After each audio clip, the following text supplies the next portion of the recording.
wanted to quickly introduce the Flipkart group, and this small icon that you see here, Flipkart Grocery, is what we're going to be talking about today. Flipkart Group, as you all might know, is the leading e-commerce company in India, right?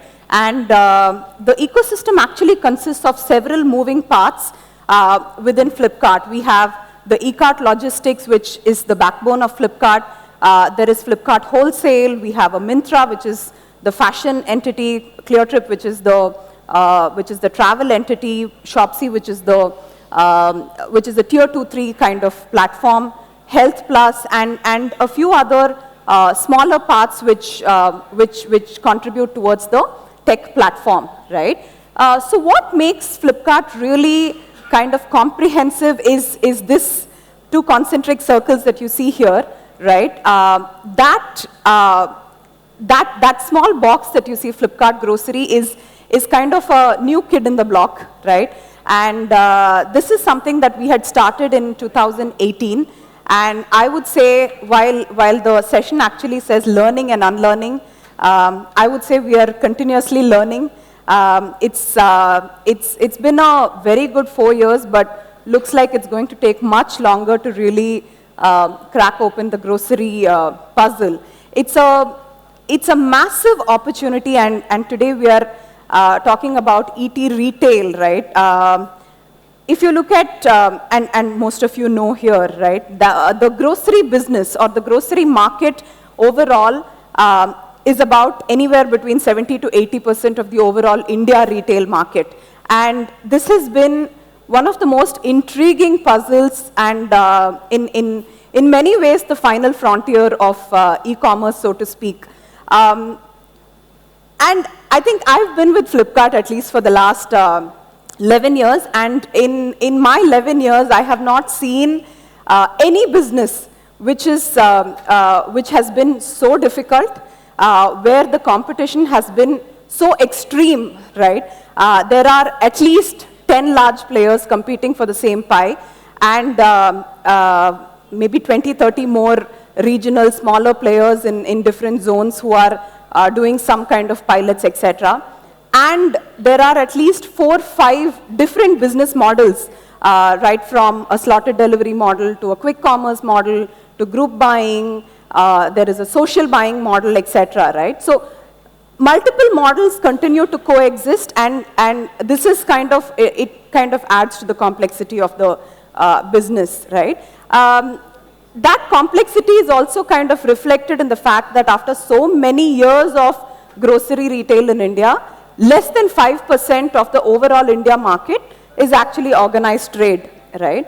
And when you compare this with China, there are several kind of differences, right? China being the closest market in terms of the size of population, etc., right? China, if you look at it, has 42% organized retail penetration, right? And India, as I said, is sub 5%. That is also coupled by the fact that fresh grocery is about 50%, right? Which kind of adds to the complexity of the local supply chain and how unorganized the overall market is. So when we, and one of the biggest reasons for why this market has been very, very difficult to crack open is also this aspect of population density in some sense, and the area of consumption versus where the consumption is actually happening, right? So from an organized trade standpoint, it becomes a massive challenge to really kind of go into different markets and then wait for the density to really kick in, and the unit economics really don't pay off, right? Which is the reason why organized trade has had overall, whether it is e-commerce or whether it is store retail, right, has had limited penetration in the India market, right? So it remains to be seen over the next 5 years how this is going to kind of open up, right? As per different reports, by 2025, it looks like, I mean, if we just look at different reports, and it looks like India is trailing China by about 9-10 years or so. So even by 2025, we're talking about a $20 billion market of e-grocery, which still is at about only 2 to 3% penetration, right? So that is kind of the lay of the land with respect to e-grocery, right? Now coming to the different models and who is working on what, right? Most of us in this room actually lie, and most of us in many rooms who discuss the strategy of e-grocery actually lie in the first bar here, right? Which is the top 10 million households. And ladies and gentlemen, the problem here is this, right? The top 10 million households actually contribute to less than 12% of overall grocery market, right? And this is where most of the focus is in terms of cracking e-grocery, right? It's a bit of, I would say, self-fulfilling in some sense, where everything is being done keeping this 10 million in mind, right? But what about the rest of the Bharat, so to speak, right? And what I showed in the previous slide with respect to density, that is precisely the problem why solving for this through e-grocery is still a very, very open problem statement. And while there are some models which are working, it remains to be seen which model will decisively work over the next 5-6 years, right? But that also means making very, very hard choices, right? And making very hard choices which in many ways may not be very, very intuitive to the room that is deciding it, but really go into and understand what that customer wants. What is that customer saying on your platform, right? How is the customer behaving on your platform? Are they on a monthly basis, how are their spend patterns? What are they buying? What are they not buying? What are the ratings and reviews saying, etc., right? Really understanding that and making those choices is what it is, right? This is actually a study that was conducted by McKinsey, right, which very, very clearly calls out, right, while there are several models which talk about several things on it could be convenience, or it could be some other aspects of what the customer wants, right? This is exactly what customers are saying, and in the segment that I'm talking about, right? Close to 44% are actually saying that value is the most important thing. And there is another related study which McKinsey had conducted, which also said 60% of customers actually look for alternatives because they're not able to find value wherever they are buying it, right? So value and quality, right, is kind of a fine balance that most customers are looking for, right? However, the nuance is that there are multiple shopping missions within each household, right? And sometimes we also make the mistake of trying to go after all the shopping missions, right? Compromising on what your core value proposition could be, right? So here I'm going to be talking more about the households or the pyramid, the part of the pyramid that I was talking about, and the shopping mission which is of stock up, which is not necessarily something because we need to accept that given the large size and scale of the market, there will be multiple channels that customers will be wanting to experience, right? How do you solve one part of the problem statement and solve it well, right? I think making that choice is really, really important, right? So how do you solve for the stock up mission of the customer, right? And what is important for that is what I'm going to be talking about today, right? As I said, the balance between value and quality is super essential, and really making those difficult choices to go after this, right? And just to reiterate what I said earlier, again, I've been doing e-commerce for 11 years, and within Flipkart collectively for about 15 years, and it's been a huge phase of unlearning what we've all learned across various businesses while we do think about grocery, right? A lot of things, for instance, how we were able to open up the mobiles market or fashion market, a lot of those principles don't seem to really apply to grocery, which kind of adds to the complexity, right? So a lot of things like, let's say, after-sales service or exchange programs, or having a huge marketplace of millions and millions of selection in fashion, right? Or having fast fashion build-outs, etc., right? A lot of these things, right? And Big Billion Days for one, which has been hugely successful for electronics, fashion, etc. A lot of these things actually do not work for grocery, right? So having a model which kind of copy-paste this has been completely unsuccessful for us, right? Some of the things that we need to learn faster, which we've started doing in pockets for some of the other businesses, but really accelerating that for grocery. One is really reducing the cost of doing business, right? With grocery, we're talking about an average order value of anywhere between 1,000 to 1,500, and incurring kind of very, very lean costs in this kind of a model, right? Becomes super, super important, right? When we talk about, let's say, a mobiles business or electronics, then we're talking about an average order value of 10,000, which is very, very different, right? So really focusing on this and bringing this down, right? That's very important. Vernacular, in grocery, vernacular is not a choice.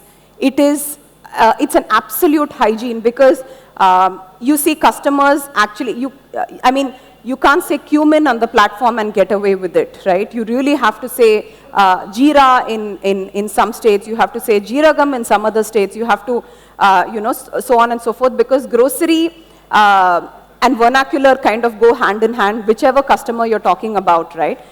So really kind of putting that on overdrive becomes important. It's no longer an option like you do for some of the other businesses, right?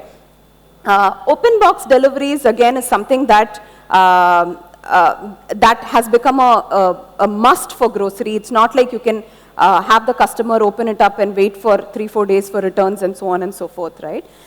So some of these things, and for instance, buy now, pay later is something that we had launched in 2016, 2017, right? But the biggest use case yet for buy now, pay later is actually with grocery, right? How do you mimic the real world or the physical world situation of a kata, right? And actually give every customer the ability to run a kata for himself or herself in the month, and how do you enable the homemakers to also place the order while not being dependent on the husband's card or payment options, etc., and being able to actually build those baskets independently, right? So it becomes a very, very important aspect here. So just taking those two structural levers of value and quality, right?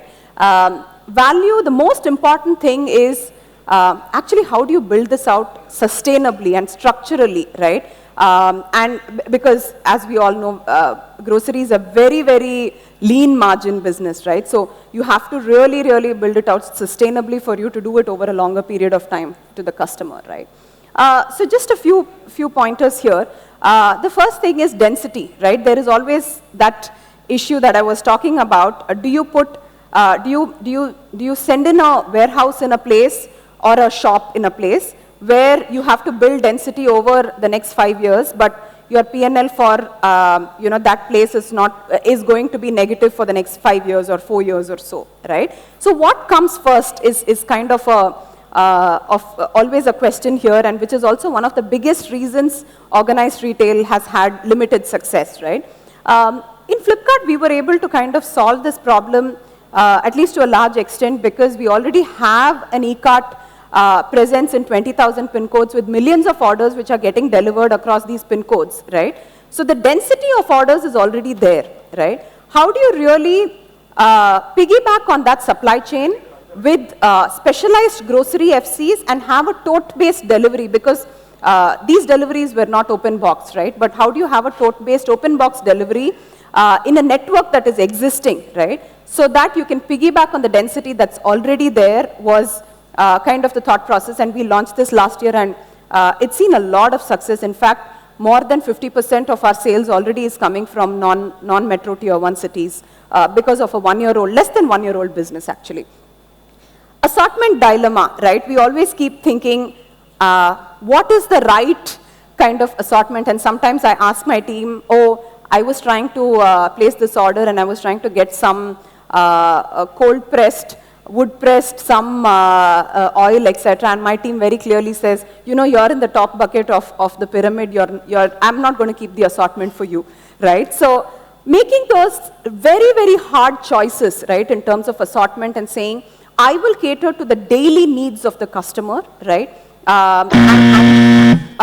Beyond that, right, beyond the daily needs of the customer, it will be a single item, non-basket building business, which could be premium beauty or which could be really gourmet food, etc., which the customers can always choose to order outside of the basket, right? Again, automated and specialized large FCs is the choice that at least we have made versus several smaller FCs, because that gives us a lot of leverage in terms of automating the FCs and building the right kind of inventory and not kind of wasting on those non-consumer facing costs really, right? Need for speed or not, this is something that has been a raging topic internally, right? Is it 10 minutes, is it 20 minutes, is it 60 minutes, is it 2 days, what is the right speed, right? Again here, if you want to really do value, right, you need to really put a stake in the ground and say this is what it is and this is what my customers want and this is what I will do, right? So we have kind of taken a stand that for stock-up businesses, customers actually do not need it that quickly, right? If you're able to give immense value, and that is what we will do, right? Going into quality, which is actually the last part of it, right? Again, quality is not a choice and it need not be a trade-off if you actually have a lot of tech going for you, right? How do you really kind of automate a lot of things in summary to the slide, given that we've run out of time, right?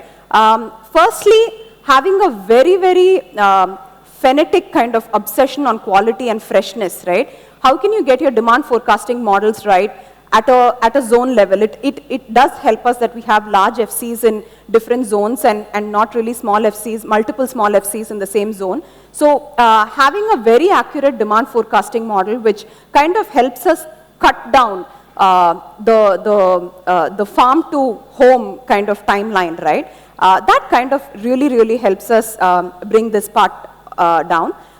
We do work with a lot of source directly, right, for us to be able to ensure that the quality is not just what is defined by the government norms, right, but much higher than that. With our partnership with Ninja Cart, with working with multiple state governments and FPOs, really, and training farmers, right, to get the right kind of staples, to get the right kind of